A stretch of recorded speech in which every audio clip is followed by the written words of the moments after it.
Hasta los que han estado relacionados apenas marginalmente con la Biblia conocen la historia de la Torre de Babel.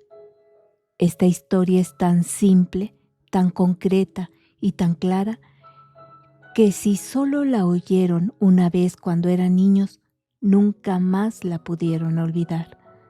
No hay sutileza aquí, no hay aquí doctrinas oscuras como en alguna de las epístolas, sino simplemente una narrativa clara y corta de una trascendental importancia. Es por supuesto una parábola.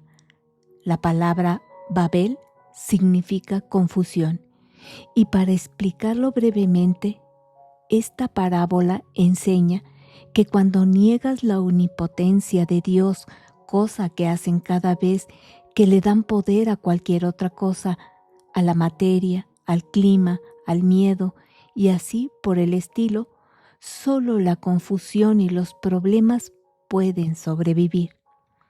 Ser culpable de este error o pecado es tener realmente muchos dioses. Y esa era la falta característica de los paganos. Tan pronto como pierden la unicidad con Dios, han perdido a Dios en su corazón.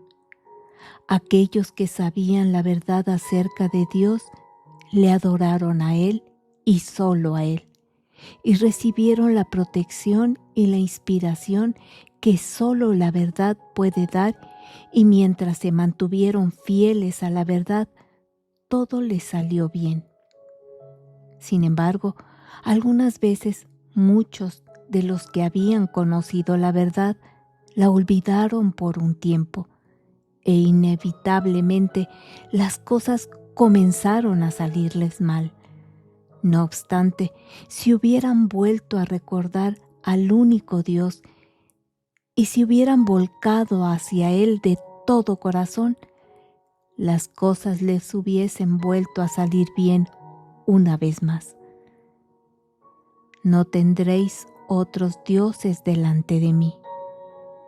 Si tú que lees esto te encuentras en algún tipo de problema, es seguro que muy sin intención indudablemente has estado cometiendo el pecado de los paganos en alguna forma o quizás varias. Esto es, que en realidad no has estado poniendo a Dios de primero en tu vida, que le has estado dando poder a ciertas condiciones externas al tenerles miedo. Puede que en algún momento hayas visto lo más alto y hayas escogido deliberadamente lo más bajo, pero sea como fuere, la explicación sigue siendo la misma. Si ahora regresas sin reservas a Dios una vez más y reafirmas tu fe en Él, todo volverá a estar bien. El relato comienza diciendo que tenía entonces toda la tierra una sola lengua y unas mismas palabras. Esto quiere decir que había unidad de pensamiento y expresión. Eso representa el tiempo cuando la fe de ustedes era firme y dinámica. Luego le permitieron a su pensamiento alejarse más o menos de la verdad. Técnicamente le permitieron a su conciencia caer. El segundo verso explica esto cuando dice: y aconteció que cuando salieron de oriente hallaron una llanura en la tierra de Sinar y se establecieron ahí. La llanura siempre significa miedo, duda y toda clase de pensamientos negativos, a diferencia de la montaña o cerro que significa oración o pensamiento espiritual.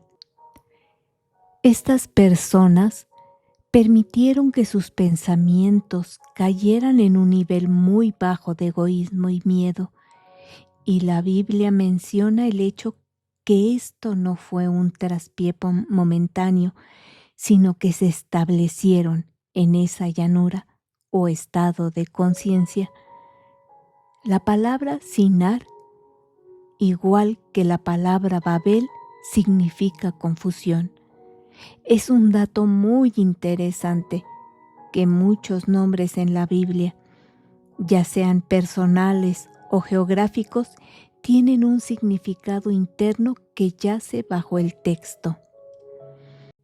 El punto de decir que se establecieron en Sinar es para enfatizar el hecho que no es un pensamiento negativo original lo que produce daño, sino que es un pensamiento o falsa creencia considerada frecuentemente lo que es la causa del problema de ustedes.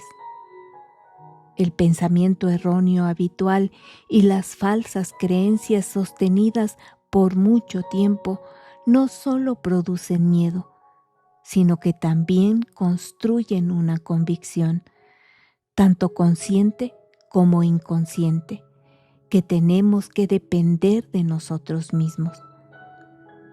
Por supuesto, nada puede ser más desalentador que tal idea, la cual a su vez genera más miedo y así sucesivamente. En ese estado pensamos menos y menos en Dios y por lo general quedamos haciendo esfuerzos desesperados del poder de voluntad.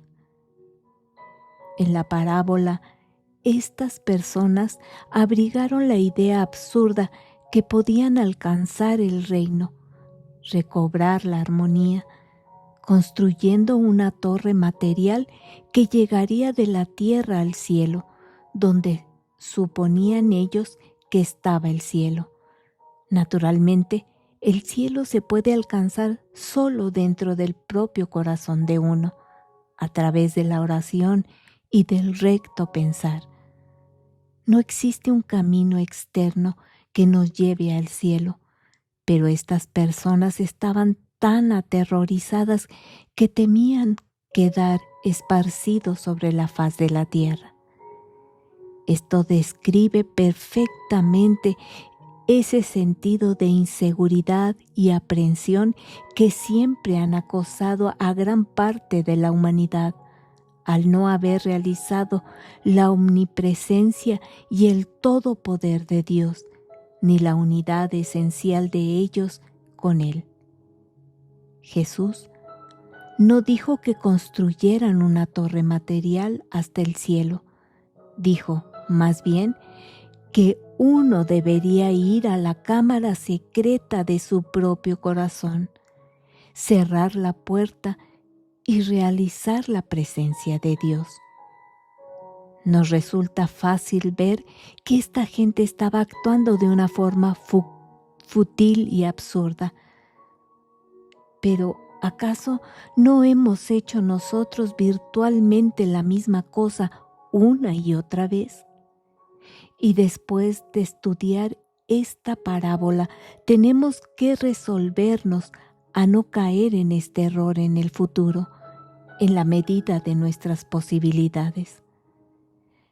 Vale la pena llamar la atención sobre el hecho que ellos decidieron hacer su torre de ladrillos.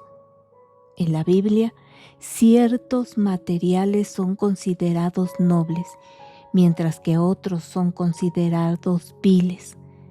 Entre las piedras, el mármol es el noble y el ladrillo es el vil. Y por supuesto, ellos construyeron la torre de ladrillos. Nótese que el ladrillo en sí es un producto artificial hecho de barro de la tierra, mientras que el mármol no está hecho por el hombre. También, en vez de argamasa de verdad, usaron cierta especie de fango, que más mal que bien podía esperarse que soportara la torre por mucho tiempo.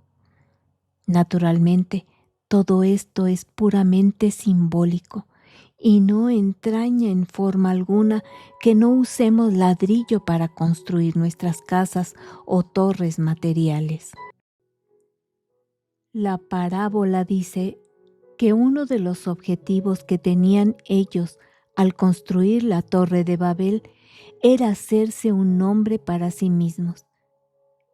En la Biblia, el nombre de algo significa la naturaleza de esa cosa, y en ese sentido, nuestro nombre tiene que venir de Dios, ya que solo Él puede cambiar la naturaleza o carácter de uno para mejor. Después de esto, el relato dice que el Señor Jehová estaba enojado, que Él dispersó la gente y confundió su lenguaje para que no se pudiera entender entre ellos. En este sentido, la palabra Señor significa ley, o más bien lo que la gente creía que la ley era. No se refiere a Dios. Lo que nosotros realmente creamos es lo que gobierna nuestras vidas. Podemos, y todo lo hacemos, hacer leyes de limitación para nosotros mismos, y entonces tenemos que vivir bajo ellas. El Señor endureció el corazón del faraón. Este texto no significa que Dios endureció el corazón del faraón, ya que esa no es la naturaleza de Dios. Significa que el faraón endureció su propio corazón y se dijo a sí mismo que estaba haciendo la voluntad de Dios. Es mucha la gente que a lo largo de la historia ha hecho esto, infligiendo crueldad e injusticia a otros y aliviando sus conciencias diciendo que se trataba de la voluntad de Dios. La confusión de lenguas es una descripción gráfica del estado mental de aquellos que no han comenzado todavía a centrar sus vidas en Dios, ya que solo acaecerán el caos y el miedo hasta que lo hagan. No pierdan energía ni tiempo construyendo torres de Babel. Ellas siempre colapsarán antes de lo esperado y los dejarán peor que nunca. Las torres de Babel se construyen del suelo hacia arriba y con mucho trabajo. Primero, al hacer los ladrillos en sí y luego al ponerlos lentamente uno sobre uno. El verdadero edificio o la ciudad real, la Nueva Jerusalén, no se construye del suelo hacia arriba, ni con trabajo, sino que desciende del cielo, completa y perfecta, como regalo de Dios mismo. En otras palabras, viene como resultado de tus oraciones y fe en la bondad de Dios y su providencia inagotable. La Nueva Jerusalén trae consigo armonía, paz, éxito duradero y gran júbilo.